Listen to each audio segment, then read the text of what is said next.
Inspector Lestrade, at once. Your name, sir? Dr. John Watson. He's expecting you, sir. In a way, I believe he is. Well, I'll tell him you're here, sir.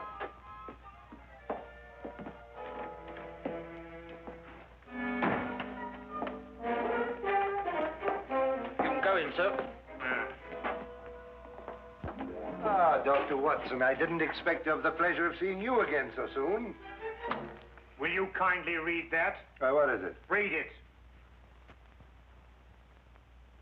Oh. Yes, sir. Oh. I think it's disgraceful, sir. Absolutely disgraceful. What? Yes, and I'm glad you're here so that I can tell it to you personally. Why, you and I both know that it was Sherlock Holmes who solved the Cunningham case. If it wasn't for his brilliance and his persistency, the facts would never have been brought to light. And I think it's scandalous, sir, that the newspapers should have given me all the credit and said so very little about his magnificent achievement. What do you think, Doctor? I absolutely agree with you. I'm glad you're on my side, Doctor. Why, of course. I'm so glad you've taken it that way. And what does Holmes think? Oh, he doesn't mind. You know, he doesn't care who gets the credit. Oh, dear old Holmes, such a modest fellow. Yes, Well, look, you must give him my kind regards. Yes. And tell him that, although I know he doesn't think anything about it, I intend to get the newspapers to get the facts straight. Well, that's very good of you, Oh, Inspector. what's Holmes doing these days? Well, the last time I saw him, he was playing about with a lot of ink smudges and talking about the prints that fingers make. No. Good old Holmes, always experimenting. Inspector Lestrade, sir. Yes, what is it? There's been a murder reported at the home of Lord Beryl. What, Lord Beryl of the Foreign Office? That's him, sir. I'll be right with you.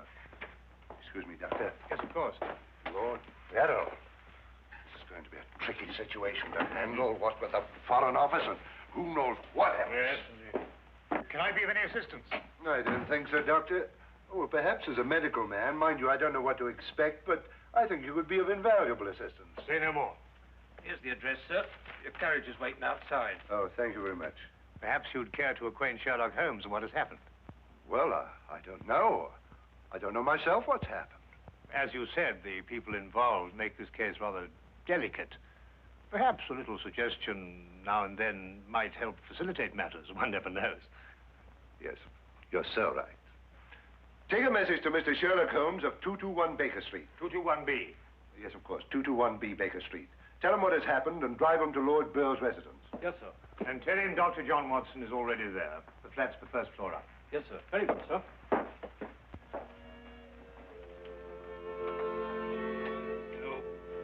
221B Baker Street.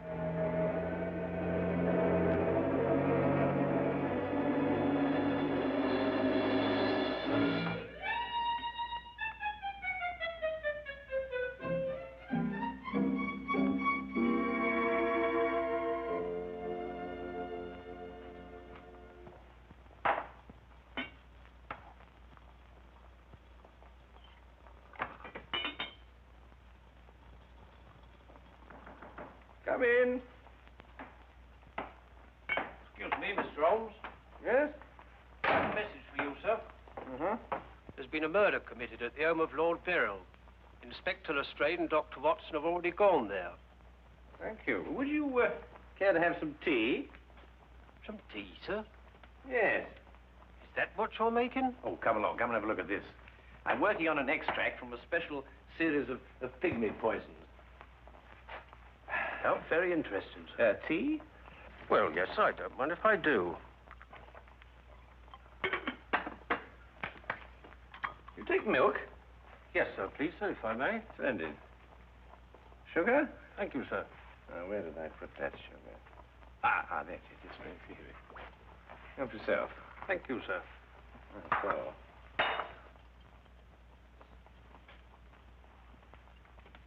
What's this you're doing here, sir? Well, I believe that certain poisons, if taken in the correct doses, can actually have beneficial rather than fatal effects. Now, that's very interesting, sir. Yes, it is, isn't it? And what's all this over here, sir? Oh, that? Oh, those are some tropical leaves. They were sent to me by a friend of mine who hunts in that part of the country. The essence, you see, passes through this tube, down here and across the table, and is condensed in that retort there. And what's that stuff in the bottom there? That's lime. That acts as a catalytic agent to combine the essence of the leaves with a dark, tar-like substance, which you can see at the bottom.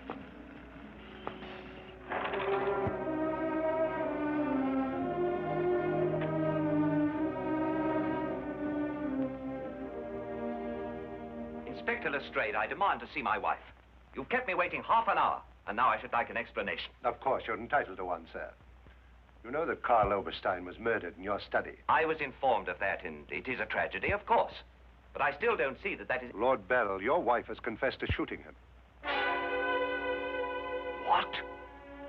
That's why I couldn't allow you to see her. We were taking her statement. What does she say?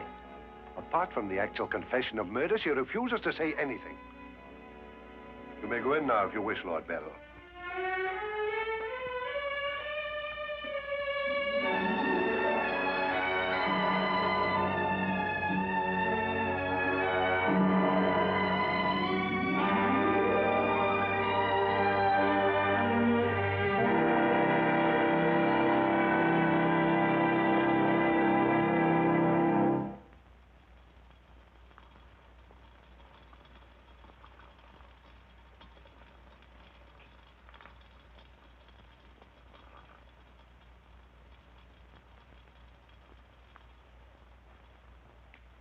What's that you're putting in now, sir? Well, it's a form of acid dye.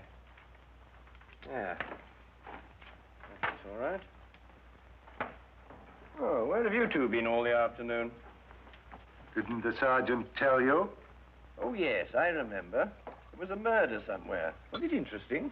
No, Mr. Dewitt. Uh-huh. Well, Lestrade, come and have a whiskey and soda.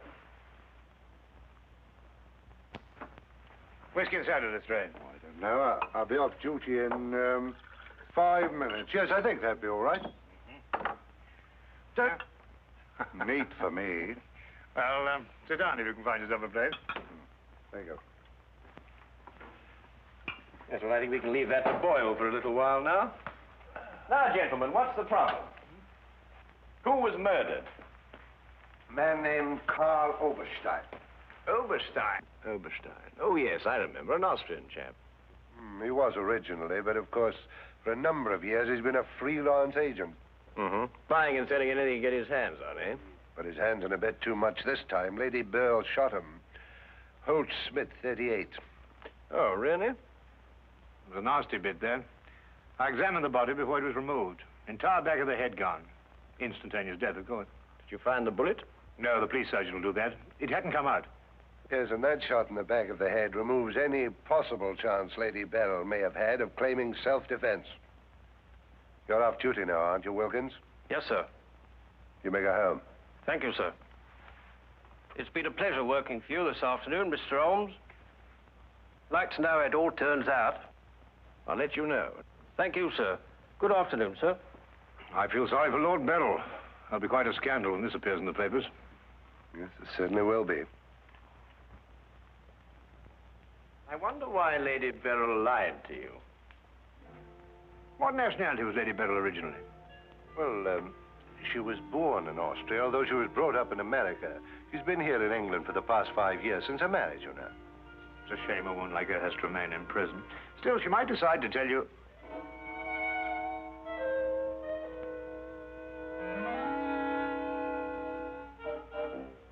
What did you say? I beg your pardon? What did you say just now? I didn't say anything. Oh, yes, you did. You said, I wonder why Lady Beryl lied to you. Oh, that. Yes, what did you mean? Nothing, except, of course, that Lady Beryl didn't shoot this chap Oberstein at all. But she confessed to it. Nonsense. She didn't shoot Oberstein because Oberstein wasn't shot. His head was bashed in with a blunt instrument. The revolver you claim was the murder weapon actually belonged to Oberstein. She found it lying by his side and pretended she'd done it in order to shield her husband. She's no more guilty than you two are. Would you hold that like a good fellow, please? Would you please repeat that? Of course, it's as plain as a... Here, would you mind holding that? Oh, well, it's not plain to me. Well, you told me that Lady Beryl confessed to shooting Oberstein. But Oberstein wasn't shot. Just because you find a man with the back of his head shattered and a gun lying by his side is no reason to assume he's been shot. Thank you. You also assumed that the bullet had lodged in Oberstein's cranium because it hadn't emerged through the front. Now, any student of elementary ballistics knows that the greatest damage to the skull is on the opposite side to which the bullet entered. The point of entry is always clean. But the gun we found was an Austrian gun, and Lady Beryl is an Austrian. Now, there's a logical bit of reasoning for you. Would you mind holding that, please? Lady Beryl saw Oberstein lying there and jumped to the same conclusion we did. Well, Lady Beryl's innocent. Then somebody else is guilty. Brilliant. We've got to get back to the premises and re-examine them for clues. You come with us, Holmes. This nonsense can wait. Nonsense? Nonsense. Nonsense? Did you say nonsense? I'll have you know, Inspector Lestrade, that if the law enforcement agencies of this country were a little, an infinitesimal amount more advanced than ancient Neolithic man, I would not have to be doing the basic research work that will in time benefit police bureaus throughout the earth. You may have a point, Mr. Holmes. A point? The only point is human, of which there is a paucity in the halls of our defenders of the public. So do you really think so? I certainly do think so. And I'll tell you a few other things in a bit.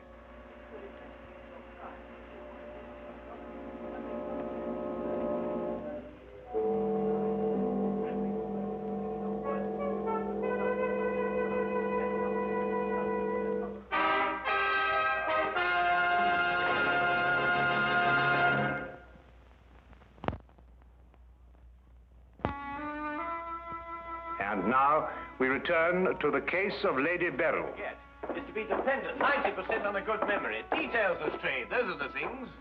She's in here. Normally, I'd detain her for confessing to a crime she didn't commit, but, well, what with the Foreign Office and all that, I don't believe I will. No, Lestrade, you don't want to hold her. Much easier to solve the crime if she's out. Exactly. Inspector Lestrade.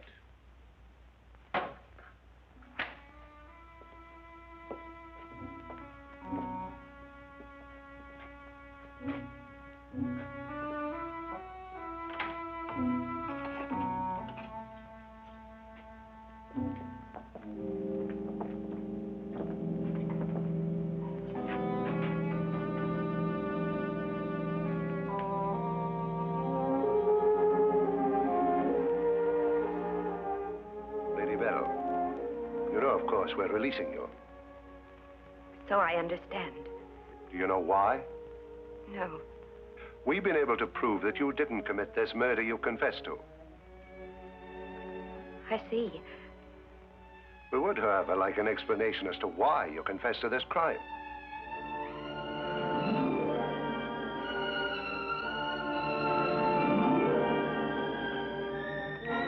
I prefer not to explain my actions, Inspector. You realize, of course, that your actions are in themselves punishable and that we could detain you.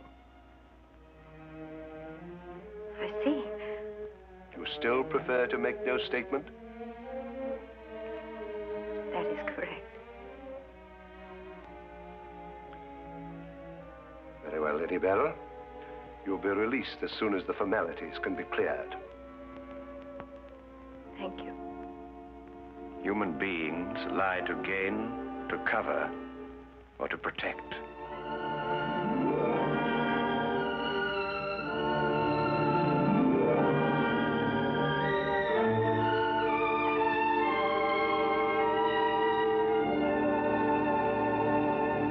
I don't know how to thank you, Mr. Holmes.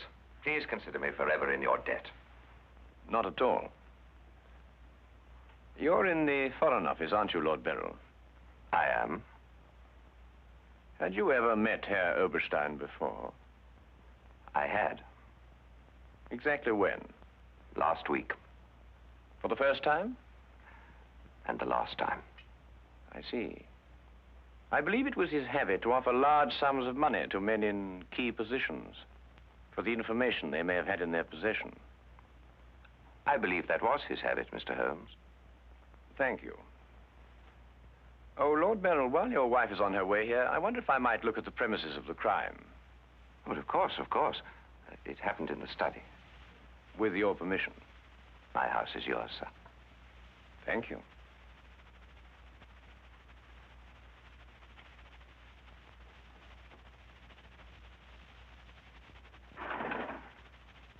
Well, now, let me see. Karl Oberstein was lying about there. Of course, it's been removed. Yes, yes, of course. I see you cleaned everything up with your usual remarkable efficiency, Lestrade.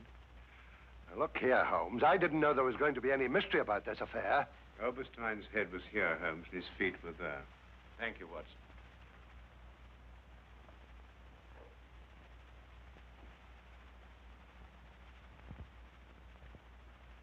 Where was the gun lying? To the left of the body. Nearer the head or the feet? Nearer the head. Was Oberstein face up or down?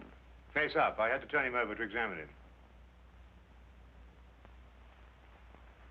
Has there been any effort made to gain forceful entry into the house? Well, none was reported. Why? Lord Beryl, do you use glasses when you read? Yes, I do. These? Are they your only pair? Yes. Who first discovered the body? I believe my secretary. Is he here? Yes. I'll call him. Thank you.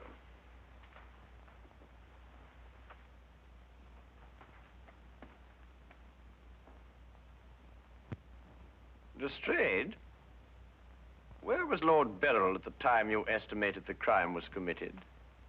He'd been at a meeting with high government officials all day. Oh, good, good. Why did you ask about the glasses, Holmes? It's because Lord Beryl wears glasses when he reads. But Lady Beryl confessed to a crime she didn't commit. What?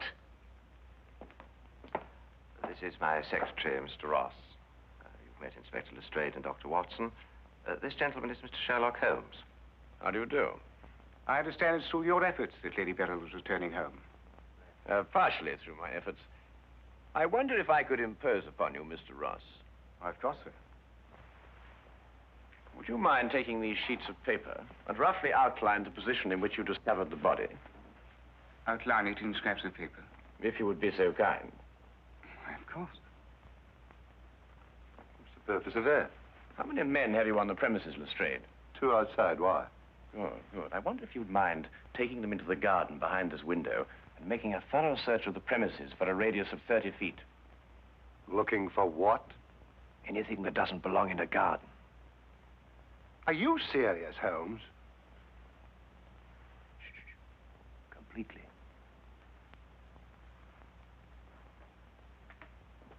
Let's got him out of our way.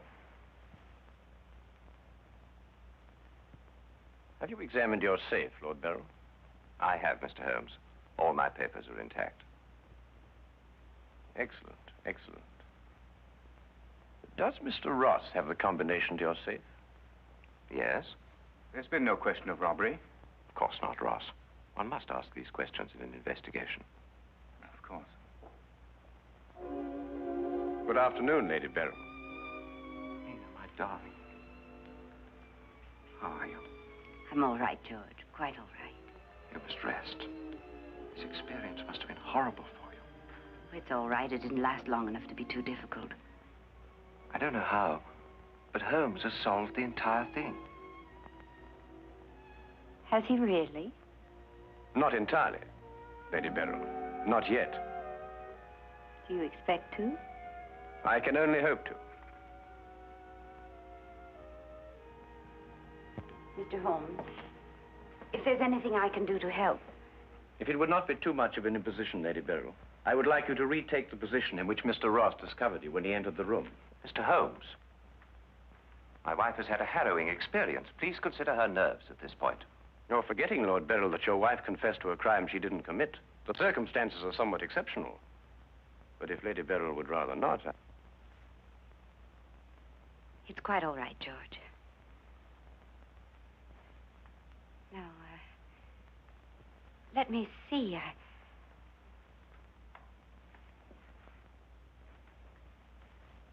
I was standing here.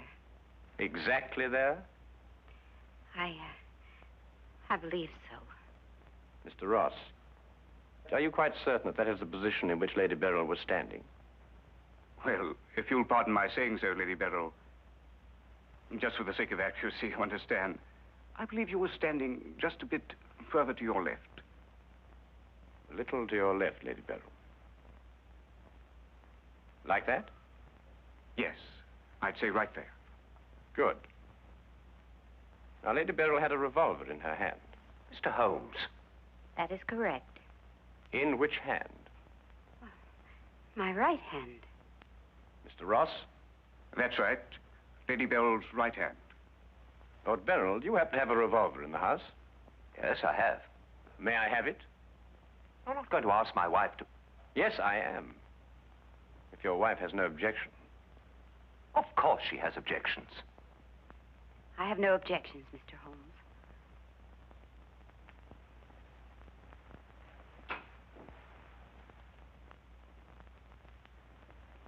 Ah, excellent. A .38 caliber. Do you notice, Watson, that it's patterned very closely after the Schmidt-Holtz, the revolver in question? Lady Beryl, is that the way you held it? I believe so. Mr. Ross? Yes, it was like that. Mr. Ross, I'd like you to think very hard. A great deal depends on what you're going to say now. As far as you can remember, that was the position of Herr Oberstein's body? Yes. And where in relation to Herr Oberstein's body and Lady Beryl were the broken eyeglasses? Over there. There? Yes.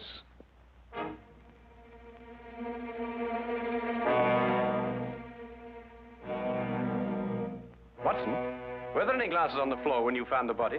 Absolutely not. You're positive? Positive. That's right. I didn't know what I was saying. There were no glasses on the floor at all. There weren't any glasses on the floor when you found Lady Beryl bending over the body. But there were when you sent Herr Oberstein crashing to the ground.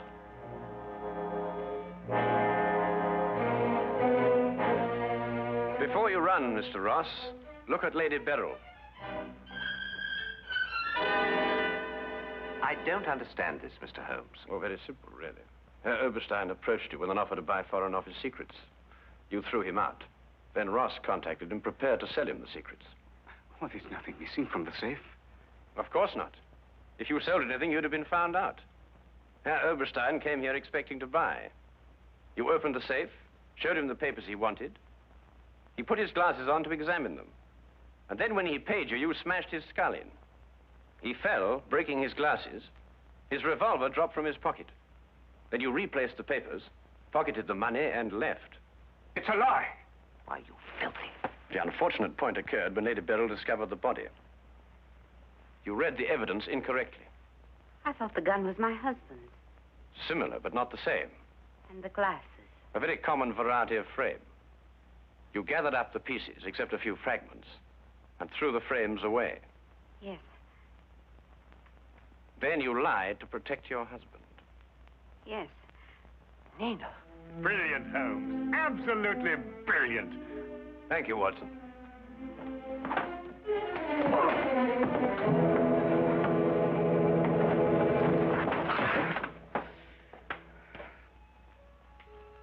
My humble and very grateful thanks, Mr. Holmes.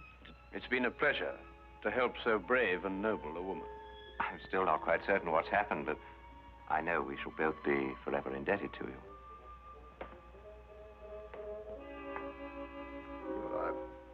Searched the whole garden, Holmes. Couldn't find anything but this old pair of glasses. They're broken at that. Really? Mr. Holmes has solved the entire case, Inspector. He has? How? By the little things, Lestrade. The little things that one must remember. The little things that make the difference between success and disaster. One must never forget that the difference between...